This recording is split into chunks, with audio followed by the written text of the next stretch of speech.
젊었을 때는 고성장주, 나이가 먹어서는 뭐 배당주에 투자하라고 하시는 분들이 많은데 저는 그렇게 생각하지 않고요. 배당주의 핵심은 장기로 하면서 복리 효과를 누리는 게 핵심이거든요. 그러니까 젊었을 때부터 시작하는 게 좋다고 생각해요.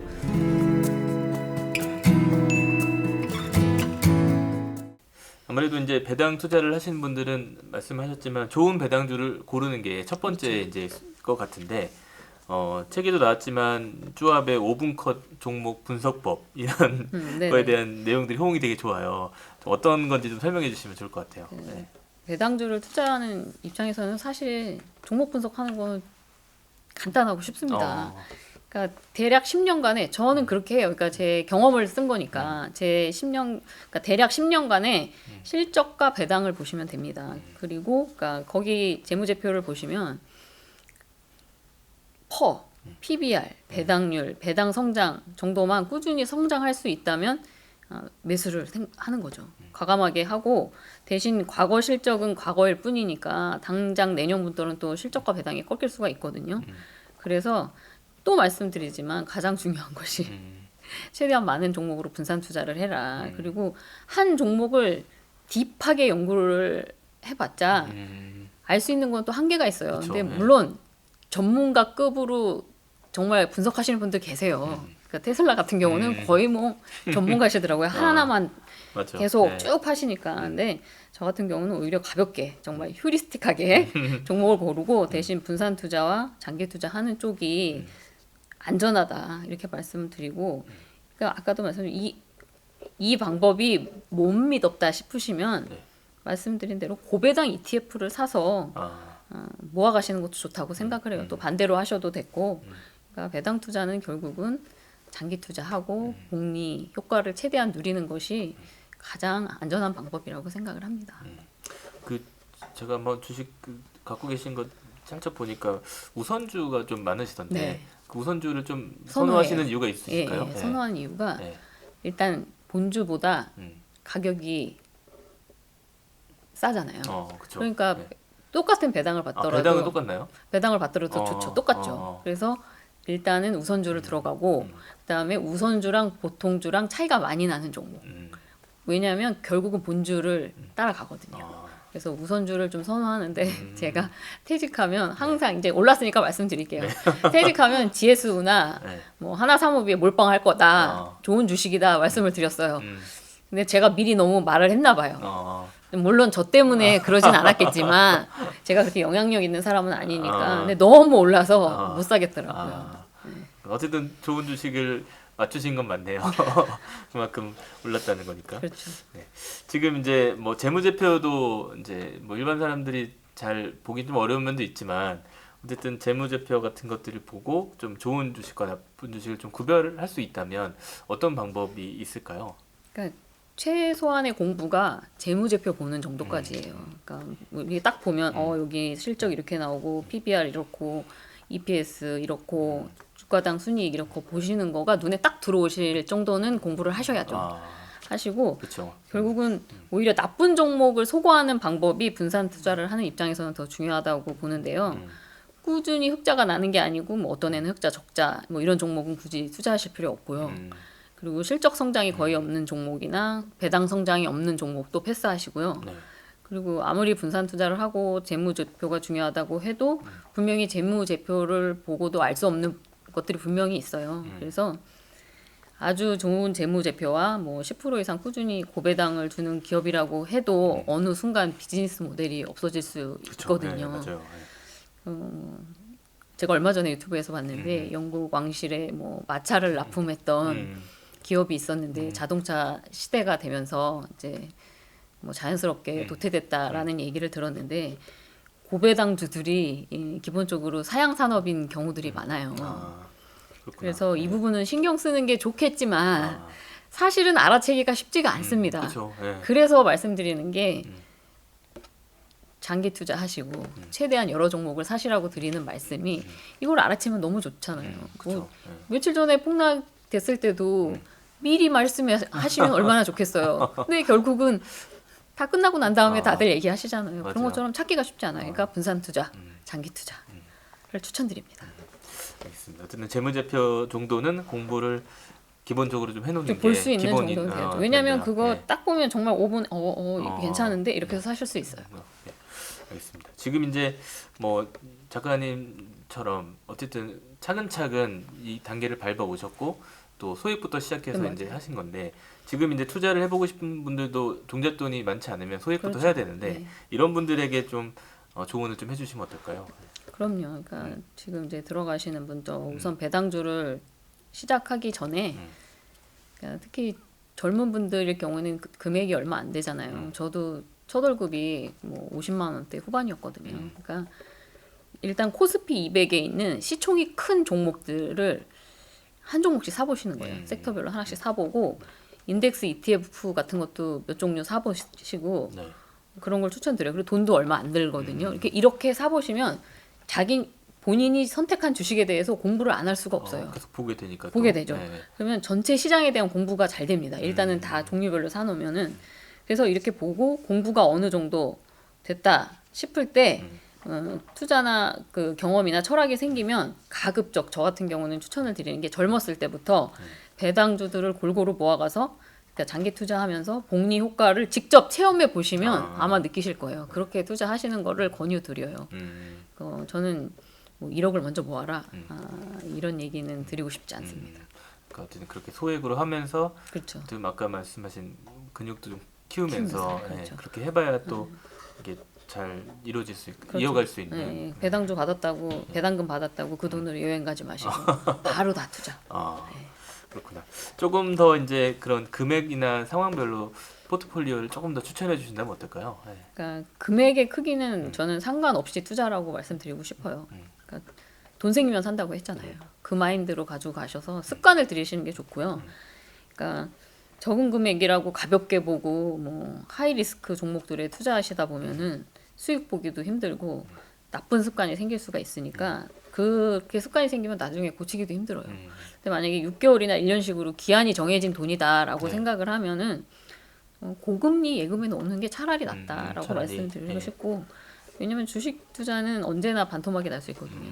아무리 그 배당주라도 마찬가지고요. 뭐 그때 뭐 현금이 가지고 계시면 좋겠지만 그리고 젊었을 때는 고성장주 그리고 나이가 먹어서는 뭐 배당주에 투자하라고 하시는 분들이 많은데 저는 그렇게 생각하지 않고요. 배당주의 핵심은 장기로 하면서 복리 효과를 누리는 게 핵심이거든요. 네. 그러니까 젊었을 때부터 시작하는 게 좋다고 생각해요. 뭐 그 몇몇 운 좋은 사람들 뭐 코인이나 뭐 몰빵을 해서 어디에 투자했는데 몇백에 됐다. 이건 극소수거든요. 그렇죠. 그리고 젊었을 때 잘못 투자해서 1, 2억 손해를 보면 그거 만회하는데 정말 시간 오래 걸립니다. 그렇죠. 저는 그래서 이 방법을 추천드립니다. 그런 면에서 그 하나 또 궁금해 생긴 게 요즘에 AI나 반도체 쪽에 많이 관심을 가지고 투자하잖아요. 맞아요. 그런 게 이제 또 너무 유행을 따라가거나 또 그럴 수도 있는 위험이 좀 있지 않을까요? 있죠. 예. 근데 이제 그거는 본인의 성향이긴 한데 제가 이제 상황별로는 책에다가 상황별로 써놨어요. 그러니까 그거를 꼭 그렇게 하시라는 게 아니라 네네. 이제 뭐 일단은 급여가 나오시면 배당금 받는 게 좀 부담되실 수 있으면 뭐 2천만 원까지 해놓고 나는 그래도 한번 성장주에 투자해보시고 싶으신 분들은 또 그렇게 찾아서 들어가 보셔 하는 것도 저는 나쁘지 않다고 생각을 해요. 저는 비록 이렇게 하고 있지만 네네. 저는 어쨌든 퇴직 후에 현금이 중요한 사람이라 이렇게 투자를 자기 하지만 어떤 목적에 맞게. 그렇죠. 예. 자기가 이제 어느 정도 정말 보는 눈이 생겼다고 하시면 급여 받을 때까지는 그렇게 하고 또 ISA 계좌가 정말 나쁘지 않거든요. 네. 거기에 투자를 하시면서 IS 계좌에서 투자하는 거의 장점 한번 얘기해 주시면 좋을 것 같아요. 일단 ISA 계좌는 매년 2천만 원까지는 비과세가 되니까 그렇게 하시면 좋을 것 같고 지금 나라에서 4천만 원까지 한다는 얘기가 있어요. 그러니까 꼭 이제 책에는 뭐 연금저축 펀드서부터 이렇게 순서대로 써놨는데 네. 뭐 다른 게 힘드시다면 IS 하나만이라도 A 하나만이라도 들고 가시는 게 절세하는데 정말 도움이 될 거라고 생각을 합니다. 그렇구나. 알겠습니다. 혹시 뭐 이제 배당주 투자 고를 때 이런 배당주는 좀 제껴라, 뭐 조심해라 이런 거 있을까요? 네.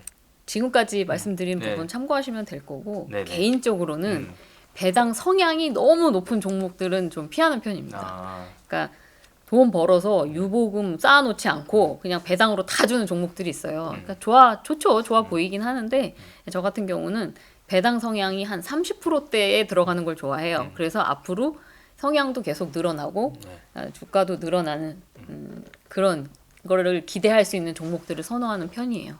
그러니까 배당 성향이 뭐 미국 같은 경우는 막 80% 이렇게 뭐 70% 되는 종목들이 많거든요. 네네. 저는 이제 30% 정도 때에 들어가서 이게 계속 같이 성장하기를 원하는 올라가는, 거죠. 네. 네.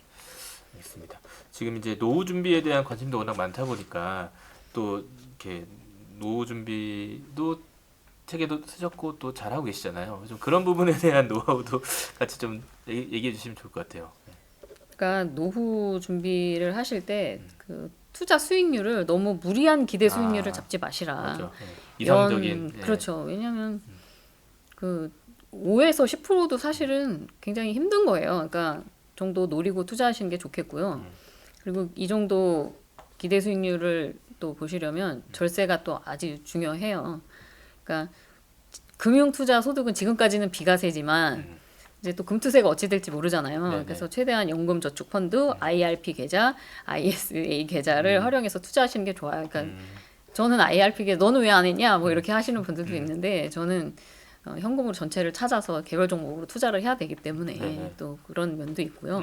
네, 하시는 분들은 그렇게 하시는 게 좋다고 말씀을 드리고요. 직장 초년생이나 또 이렇게 결혼을 하시다 보면은 목돈이 들어갈 때가 있어요. 맞아요. 예.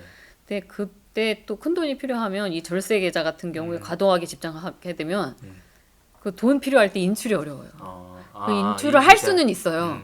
근데 그동안 받았던 거를 거를, 다 또 토해내야 되니까 이 부분은 주의하시고 또 IS 계좌가 연한도 2천만 원인데 1억까지 되거든요. 이용하는 게 좋고 개편안이 통과돼서 진짜 4천만 원이 되시면 요거 하나만 또 잘 사용해도 좋을 것 같습니다. 요거를 끝까지 가져가셔도 괜찮을 것 같아요. 그런 좀 절세를 할 수 있는 계좌들이 있으니까 그걸 활용하지 않는 건 또 그렇죠. 안 되는 거지. 하는데 네. 이제 이게 잘못 또 목돈이 필요할 때가 있거든요. 그럴 때 인출이 안 되기 때문에 그런 부분은 주의하셔서 투자를 하시면 좋을 것 같습니다. 알겠습니다. 오늘 많은 말씀 해주셨는데 마지막으로 어쨌든 뭐 20, 30대들이 여러 가지 불안 속에서 또 이렇게 투자에 대한 뭐 잘못된 투자도 하고 있고 또 이제 그런 기대는 높지만 실제로 잘 성과가 안 나고 있고 이런 상황인데 좀 20, 30대들에게 좀 조언을 해주신다면 어떨까요? 그러니까 20, 30대 분들에게 또 말씀을 드리고 싶은 거면은 투자를 그 남들이 모르는 종목을 발굴해서 매매를 자주 해야 돈을 번다고 생각하시는 분들이 계세요. 근데 남들이 잘 모르는 종목에 엔비디아 모를 때 들어가면 정말 최고죠. 되게 쉽지가 않잖아요. 아마 그쵸. 다 한참 올랐을 때 들어가셨을 거예요. 그러니까 주식은 뭐 바이로 셀하이가 되면 좋겠지만 현실적으로는 싸게 사서 비싸게 파는 게 쉽지가 않습니다. 맞아요. 예, 그래서 주식은 사고 파는 데서 수익이 난다기보다는 보유에서 수익이 난다고 생각을 해요. 그러니까 잠깐은 날 수 있어요. 왜냐하면 500만 원, 1000만 원으로 단타 치다가 뭐 야 그래도 20%는 먹어야겠지 않냐 생각하시는 분들이 있는데 장기로 보면 그렇지 않다. 결국은 지수를 이기는 투자는 없다고 뭐 모든 책에도 그렇게 나오잖아요. 그러니까 결국은 그렇게 하는 것보다는 좋은 종목을 딱히 내가 발굴할 필요도 없어요. 다 알고 있는 시총 큰 유명한 종목들 많거든요. 그러니까 주식에 너무 시간과 노력을 너무 쓰지 마시고 쉽게 투자하시고 결국은 본인의 몸값을 높여야 돼요. 일하면서. 그렇죠. 결국은 자기 급여로 투자를 해야 되는 거잖아요. 뭐 맞는 재산을 그러네요. 받는. 투자금을 마련한다는 게 그렇죠. 내 급여에서 나오는 거니까. 그렇죠. 대부분의 그러니까 저도 흑수저지만 대부분의 직장인 분들이 다 마찬가지 아니겠어요. 그러니까 너무 그리고 또 하루 종일 주식창 뭐 비트코인 창만 보고 있으면 그 회사에서 다 알거든요. 맞아요. 옆에서 가면 다 보여. 그 소문이 안 날 것 같잖아요. 소문이 다 나요. 저는 회사에서 될 수 있으면 안 보거든요. 그러니까 그 점도 유의하셔야 된다. 그리고 아까도 말씀드리지만 시간의 힘이라는 게 굉장히 큽니다. 저 처음 월급 54만 원이었어요. 그때 1900년대였나요? 1999년에 제가 1999년. IMF 때 입사를 했어요. 그래서 이게 조금씩 늘어나긴 했지만 급여가 정말 작았습니다. 그래서 안 보여요, 그게. 처음에는. 저도 그 생각을 했어요. 왜 이렇게 돈이 안 모이지? 저 같은 경우는 지방에서 올라오고 자취를 하다 보니까 정말 돈 들어가는 데가 너무 많더라고요. 진짜 생활비도 빠듯했었어요. 그렇죠. 네. 그러니까 좀 길게 보셔야 된다. 음. 그러니까 돈 10,000원이라도 생기면 10,000원이면은 주식 한 주 살 수 있어요. 어떤 건 2주도 살 수 있거든요. 그러니까 작은 돈이라도 계속 재투자. 그러니까 무리하게는 또 하지 마세요. 왜냐면 생활비도 뭐 없는데 뭐 먹지도 못하고 저는 없는 사람, 저같이 가난한 사람이, 그러니까 저도 절약을 했지만 먹고 싶은 거 먹었어요. 가끔 가다 좋은 데 가서 또 먹어야 되잖아요. 그쵸. 지쳐요. 너무 네. 극단적으로 맞아, 절약하는 맞아. 건 저는 원하지 않거든요. 그러니까 그래도 절약하시면서 그리고 또 뭐 보너스도 나오고 성과급도 나오잖아요. 그럴 때가 기회예요. 그럴 때 또 많이 넣어놓고 배당금도 하면 또 뭐 그래도 조금은 써야 되겠다 싶으면 정말 10% 아래로 쓰시고 될 수 있으면 다 재투자, 재투자. 네. 장기를 보셔라. 모 증권사에 갔을 때 음. 정말 깜짝 놀랐어요. 아, 결국은 이게 금방 되는 게 아니구나. 정말 백발의 노인분들이 너무너무 많았어요. 그러니까 그 점을 항상 유념하셨으면 좋겠습니다. 그래서 다들 성공적인 투자를 하시길 기원 드리겠습니다. 저 정도는 누구나 다 하실 수 있어요. 진짜로. 용기를 주는 말씀. 하여튼 뭐 주식이 보통은 사고 팔아야 이제 이익이 난다고 생각하지만 약간 이제 예, 그렇지 보유를 하는 보유해서. 게 가장 또 핵심이다. 이 네, 말씀을 또 맞습니다. 기억이 됩니다. 네, 오늘 말씀 너무 감사합니다. 저는 감사합니다. 네.